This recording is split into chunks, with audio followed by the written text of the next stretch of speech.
I'm the husband of Nelia, for those who do not know me.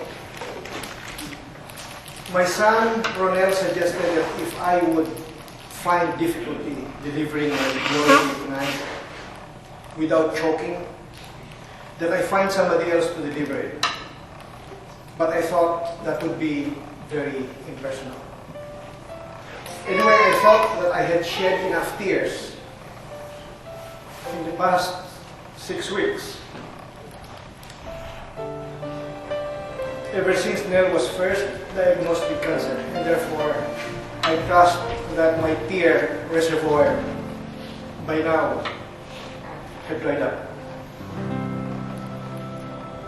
I'd like to correct some impressions that Nell and I were high school classmates from testimonies of previous years. We were not.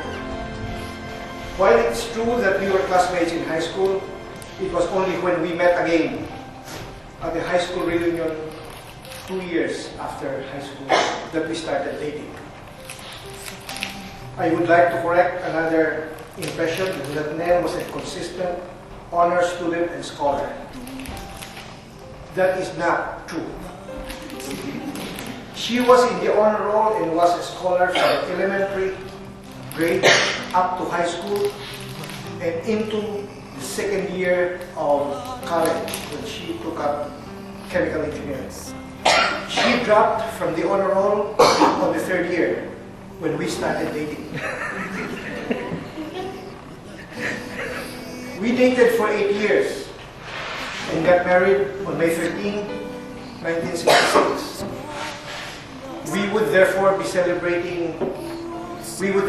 celebrated our 40th wedding anniversary 11 days from now.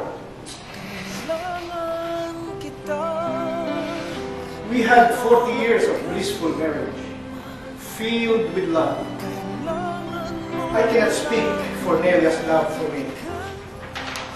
I can only speak for my love for her, which can only match the description of Edgar Allan Poe's love for his Annabelle. A love that was more than love. To love Nelia was natural to me as breathing for life.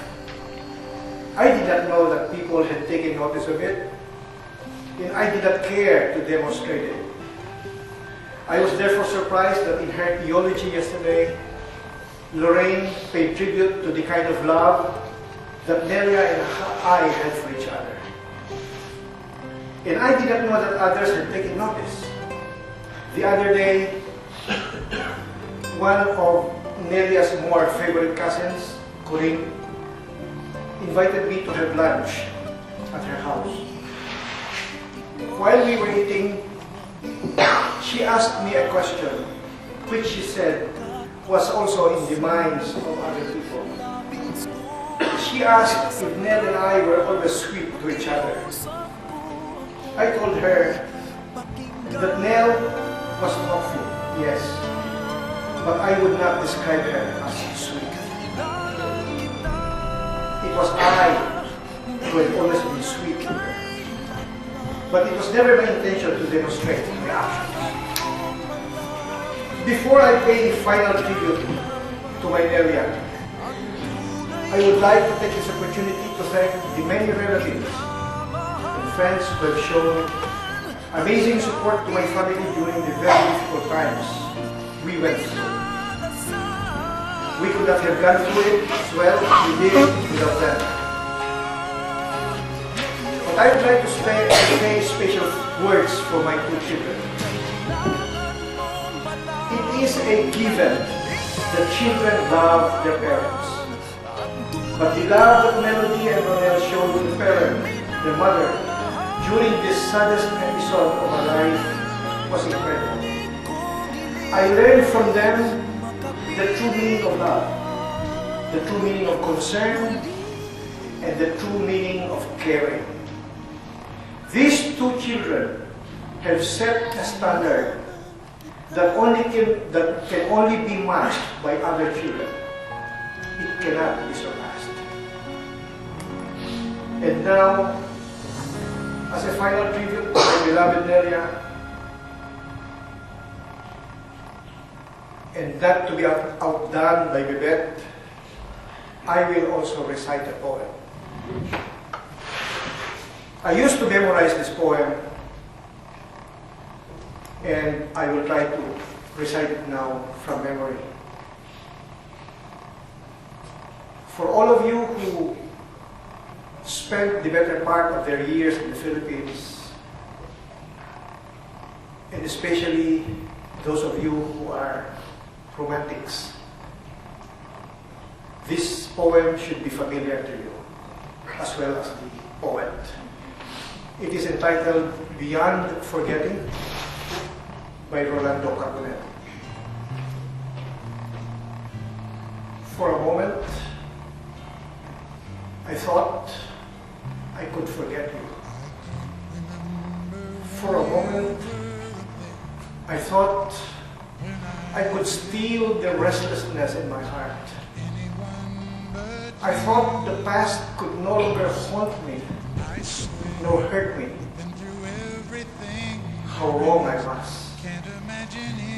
For the past, no matter how distant, is as much a part of me as life itself. And you are part of that life. You are so much a part of me,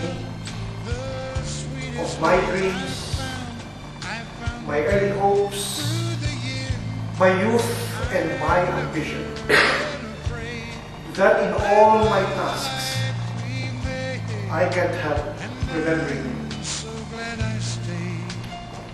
Many little delights and things remind me of you. Yes, I came. And would my pride mock my real feelings? Would the love song, the sweet and lovely smile of your face be lost among the deepening shadows?